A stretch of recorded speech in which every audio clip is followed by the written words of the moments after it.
मोठ्या शहरामध्ये पाठलाग करून चोरट्यांनी रक्कम पळवल्याच्या बातम्या सर्वत्र ऐकायला येतात, परंतु चोरटे आता ग्रामीण भागापर्यंत पाठलाग करून रक्कम पळवू शकतात यावर कुणाचा विश्वास बसणार नाही। परंतु ही घटना घडली आहे देऊळगाव येथे।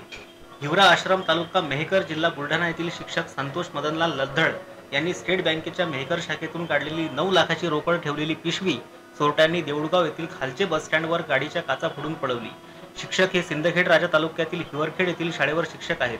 शाळेवर जाताना त्यांनी मेहकर येथील स्टेट बँकेतून स्वतःच्या खात्यातून वैयक्तिक व्यवहारासाठी 9 लाख रुपये कॅश काढली। काढलेली रक्कम पिशवीमध्ये घेऊन आपल्या 4 चाकी गाडीच्या सीट खाली ठेवली। शिक्षक दुपारच्या वेळेला देऊळगाव येथे पोहोचले असता ते त्यांच्या शिक्षक मित्रांसोबत एका हॉटेलमध्ये चहा प्यायला गेले। या दरम्यान चोरट्यांनी त्यांच्या गाडीतून ही रक्कम पळवली।